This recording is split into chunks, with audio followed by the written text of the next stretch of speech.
It's a beach much like any other, irresistible, therefore, for anyone who might deign to run as far as the water.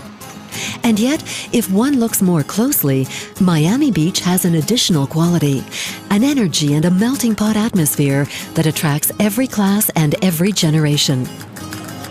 Not many fail to succumb to its charms. For over a century, immigrants from around the world have flocked here in the hope of making their fortunes. Gaetano found his freedom here. He fled Cuba in 1980 during a swimming competition in Montreal. But rather than the Canadian cold, he preferred the Florida sun, pretty girls, and an ocean at 26 degrees. Today, he's one of the 80 lifeguards who patrol Miami Beach. I've been living out from Cuba 70 years ago, and I feel happy to be here. The reason, I think about my family, down there in Cuba. Every 2 months, I send some money so that they can eat, they can buy clothes.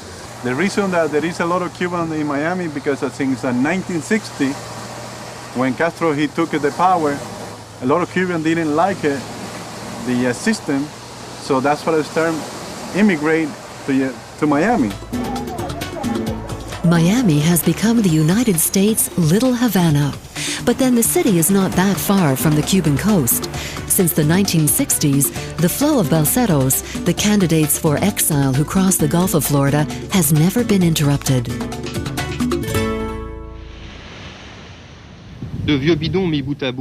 Oil drums lashed together with a dozen people on board and 6 rowing continuously. Just half an hour after setting out, we encountered the first balsa. They set out from a beach close to Havana last night. They still have food and are optimistic. But a few hundred meters away is another raft. The situation is not so good. After 2 days, the vessel is weakening and their food supply has gotten wet. We have nothing left to eat. It's a catastrophe. And we have a woman on board. Despite dehydration, sharks, and sheer exhaustion, many are still ready to take every risk in order to reach international waters. At such a short distance from the American coast, Coast Guards are obliged to provide assistance.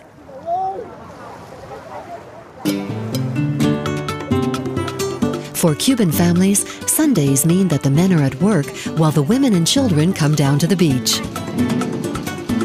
Rosario and her sister-in-law take the youngest for a swim. The 2 women are by no means homesick for Cuba. It's different here. You can find everything. There are lifeguards, and the conditions for the kids are great. You can take your car to go home when you finish swimming. We have air conditioning. Back there, it took hours to drive home, and then we'd have a bath in cold water and eat whatever we could find. We had to heat the water on a brasero and pour it from a bucket.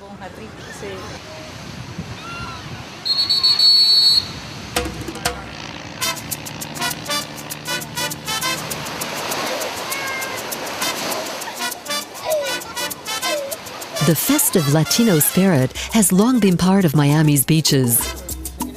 Family, friends, all ages gather around a barbecue or picnic, and the music extends into the evening.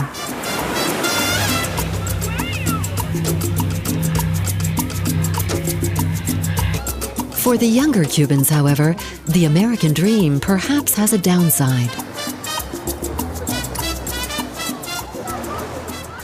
How's your American life going? Perfect. I wouldn't change it for nothing in the world. Are you gonna go back? Yeah, to visit, but that's about it. I won't go back. I will stay here. Stay here at the Miami? Yeah, straight up. I'm an American. I'm an American Cuban, but I'm more American than Cuban. One, you don't have to ask nobody. As long as you have the money, you don't gotta ask nobody to buy whatever you want, and you got freedom of speech. You can do whatever you want, You can say whatever you want. Everything right here in Miami is about money. Oh yeah, here's more. It's more materialistic. Like you have to have the nice car, the nice clothes. You have to be in style. It's hard to find somebody that loves you for the way you are. The beaches in Miami have their own codes. Each community has its own sandy sector. In the south, the Latinos. In the north, the Jewish families. Up by 22nd Street, the gay community. And the luxury hotel clientele hang out on Ocean Drive.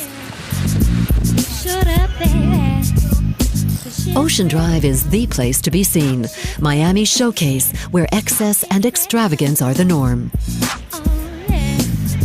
Stephanie and Angel were unable to resist the appeal of this mythical avenue. One comes from Argentina, the other from Minnesota. Both have dreams and ambitions. She wants to become a lawyer, he hopes to be a dancer. For them, Miami is the city where one can prove one's worth. But disillusionment is never far away. I think we'll go to some of the local clubs and see if I can get a job. Yeah. Dancer. Well, I'll go with you and get a job as a waitress or something. Oh, okay. At least during the daytime, because then at night, go to night school, finish all my classes. Yeah, we'll see what happens. Yeah, you know, you never know. And maybe I might like waitressing and I can one day own my own club. Yeah. Most of these people started off as waitresses and they ended up becoming, you know. Movie stars, showbiz personalities. Since the early 80s, the glam and glitter of Ocean Drive has rivaled that of Hollywood Boulevard. As they stroll among the homes of the stars, some may harbor dreams of celebrity and fame. It's de rigueur to pose in front of the home of designer Gianni Versace at the very spot where he was murdered. To seek refuge from over-invasive fans, some stars have moved to an island in the bay. But a quick boat trip provides a glimpse of the millionaires' luxurious lives. Stephanie and Angel cannot resist the temptation, one way of getting closer to the ultimate dream. This is actually the new house that Ricky Martin just bought a couple years ago, like 2-3 years ago.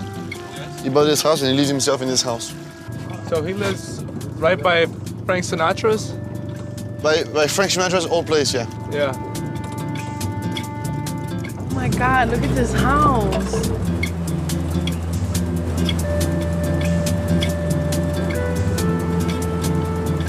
The house is owned by Cher, you know, the singer. The house is situated on the famous island called Star Island. Most of the wealthiest people in town live on this island, such as Puff Daddy. You have Gloria Estefan. Under this house was Al Capone's house. It was rebuilt exactly the way it was before. But it used to be Al Capone's house. Miami was built, you know, from, you know, a lot of South American, you know, all of the drug money, you know. All downtown, and, you know, real estate went through a crash in the mid-80s, late 80s, because all that, you know, that money from the drugs was brought over here. It was invested in real estate, you know, to basically being like a washing machine, you know, to clean dirty money, you know.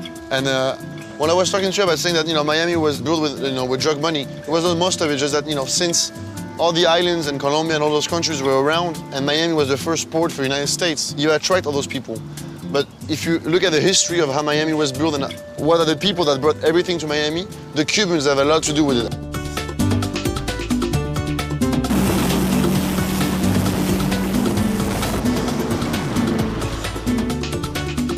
On South Beach, singer Gloria Estefan is about to take a break with a local basketball star.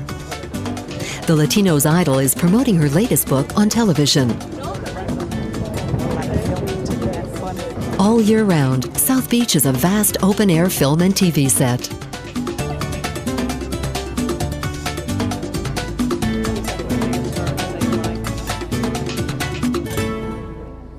Carol and her daughter are thrilled. They are inveterate Star Watchers. Carol came up here from Haiti 40 years ago to escape the Duvalier family's dictatorship. Hanging around the stars gives her the feeling of belonging to the same world, if only for a few brief moments. It's so pretty. Look at that movie Stars. No, pero por dentro. Aquí tiene el huequito. Gloria, we're doing a little shoot. Wow, look at that. So fabulous in South Beach to see the stars. I love it. There's nothing like it, isn't it fabulous? There's no place like it in the world. South Beach is the top. Nice. It's nice when you tip your head towards him too. Heads together, that's it. Okay, good. I think we got this one. Beautiful. In the 60s, it was so different. We didn't have all this mixture, international people everywhere from South America, the Caribbean, and people mixing. And I'm here, and when we would hop on the bus, you would find everybody so blonde and blue-eyed, and it looks so different than today. So now the big difference between the 60s and today is that those hotels, they are so beautiful now. They've taken them, they've got wheelies, and then you have Clevelander, that's wild with people drinking and women dancing. And I'm telling you, we never had that in the 60s. The 60s, it was like you just land here and it was like this huge desert, nothing happening. And I remember so well, it was like international. It's just like talking about being sur la Côte d'Azur or being in Nice or being sur la Promenade des Anglais, anywhere in the world right now, because it's just super, it's fabulous. But Miami Beach is not just about the Latinos. Just take a look around. The 1930s architecture is testimony to a variety of European influences. Jean-François is an architect. He's been fascinated by these facades for some 15 years now. He's Belgian and continues to speak French here, particularly with the numerous taxi drivers from Haiti. He's an enthusiastic expert on the architecture of his adopted hometown.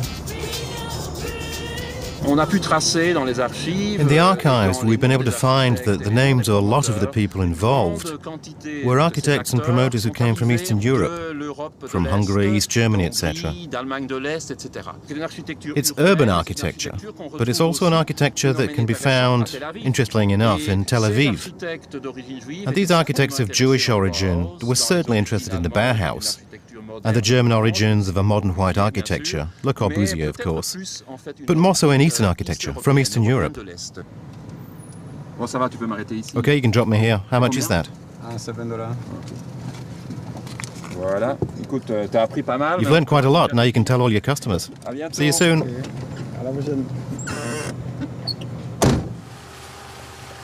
We're standing in front of the South Beach Hotel, which was built in 1935. The most characteristic element of the Art Deco style used in Miami are these eyebrows, which are the small extended slabs of overhanging concrete which protect the interior of the building from the sun. At that time, and for a period that lasted until the early 1950s, I think, Jewish property owners couldn't buy land north of 20th Street. They couldn't build houses or hotels. This was because there was a kind of latent racism, not just in Florida, but pretty much across the United States as a whole. And this led here to the development of a pedestrian culture, because due to Shabbat and religious traditions, the families who came here on vacation, they liked to be able to go to the synagogue on foot. Today, of course, with Jewish immigration in other parts of the city, generally towards the north, these synagogues have been transformed. One has become the Jewish Museum of Florida, and others have become nightclubs or restaurants. But it's been a while since anyone went to the synagogue on foot. Rabbi Frank is a leading figure among one of America's largest Jewish communities, second only to New York. Here in the Jewish Museum, he remembers his family's story, from Europe to New York and then Miami. 25 years ago, if you went down South Ocean Drive, you would see all the out the cockers, we say in Yiddish, and the joking around, all of our grandparents sitting on the front porch and enjoying the weather and having a nice time. And it's been a tremendous change in the area. Now, as you know, the elderly, many of them have passed away. If they are still living, and they have probably moved out of South Beach. Jewish families today say they no longer recognize South Beach. Moral standards are as flimsy as the bathing costumes, and even in a brown bag, alcohol is only too obvious. In this paradise for extroverts, one can preach in the desert or sing on the sands. Say thank you, Lord. Thanks for watching to me. Celebrate, Jesus, celebrate. Celebrate, Jesus, celebrate. I just want to thank you a little time right now. The United States, however, is still faithful to its Puritan values. The young girls here do not go topless. I want Sarah to know mine. But if taboos are not transgressed, they are very much at the heart of their concerns. Exemplified in a dialogue straight out of a TV teenage soap opera.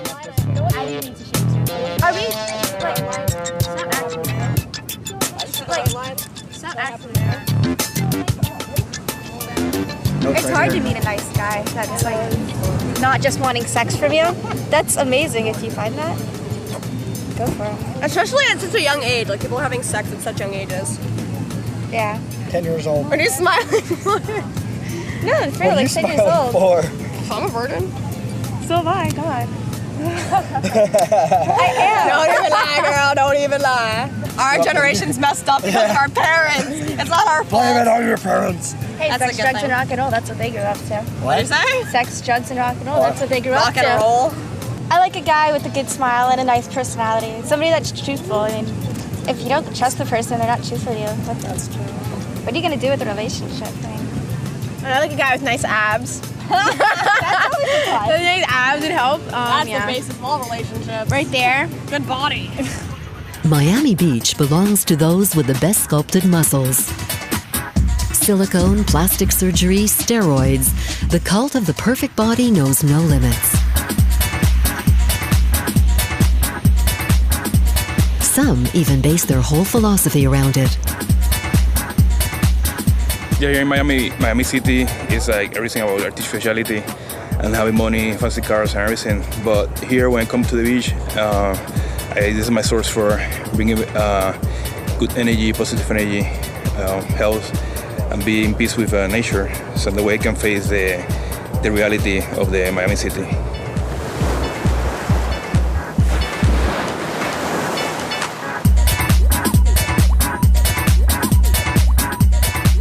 Beachfront gymnastics are by no means a recent invention, although in the 1920s, things were perhaps a little less military.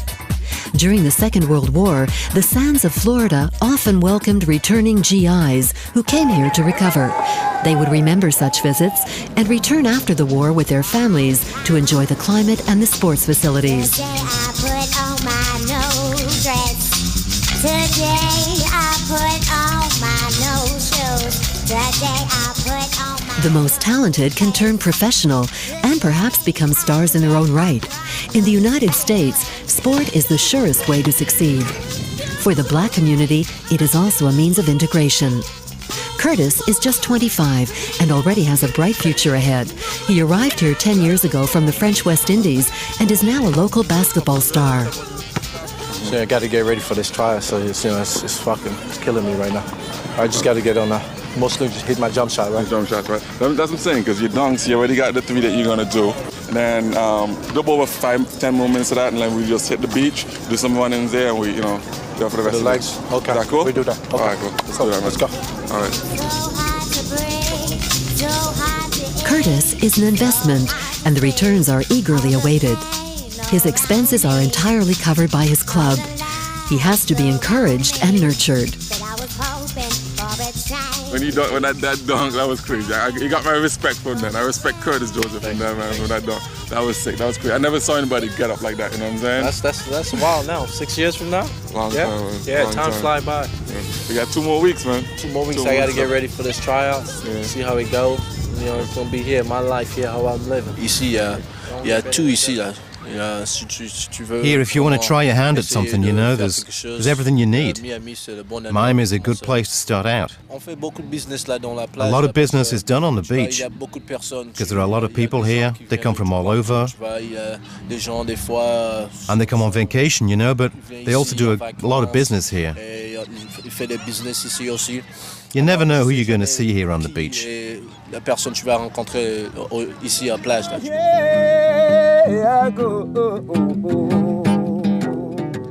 Some of them come here in the hope of making deals. Errol Joshua is Haitian. He made a name for himself on South Beach, but is here tonight to present his dance show to some club owners.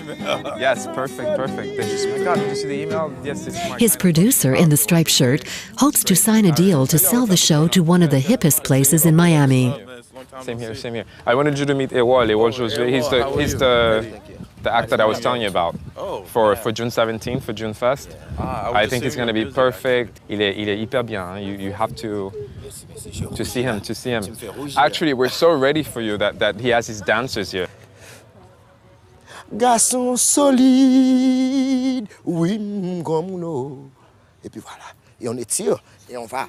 Et puis isolation avec la hanche. Isolation.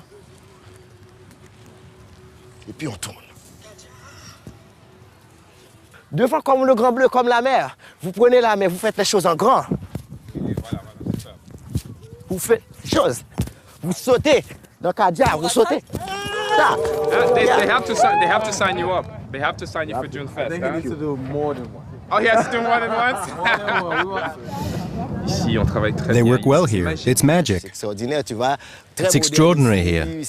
You can see it's really modern. With South Beach on one side, the sea on the other. The contrast is amazing. It's effective, it's profound. It's artistic. You can't always be locked away in an office. I think the sea totally corresponds to what we're doing. It's art. It's the magic of nature.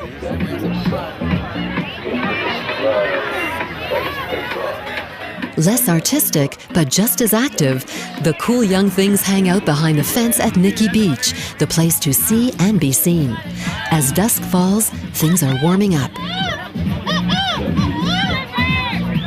A quick workout before getting down to serious business.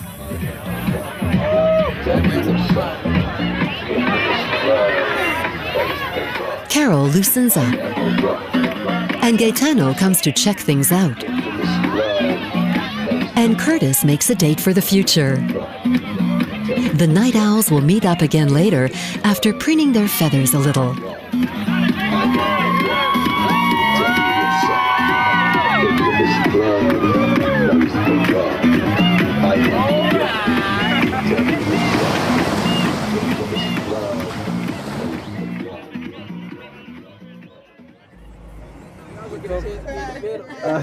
Surrounded by his court of would-be impresarios and B-list starlets, Curtis is given the reddish carpet treatment. You know, you walk around the beach. I don't go swimming though because I can't swim. I don't tell that to too many people. But probably say it to the whole wide world right now, but it is what it is.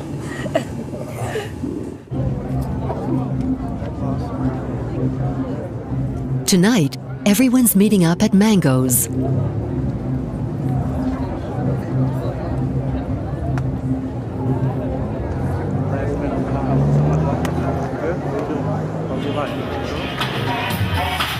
A club in Miami has to have a decent bar. That means wide enough for the young ladies to reveal their talent.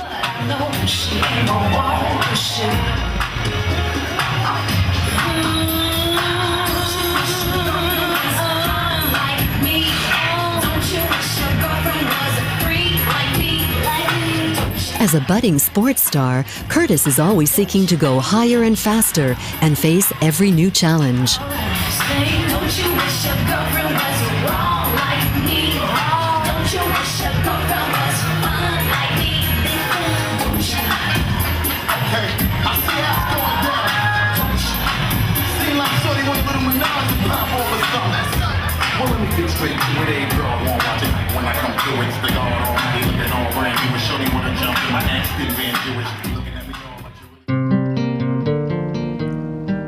At dawn, Miami undergoes the inevitable facelift. The city gets rid of anyone who doesn't fit in with the American dream. It's gonna be brand new, and let's The beach, too, is cleaned and scrubbed to appear purer and brighter, a true paradise.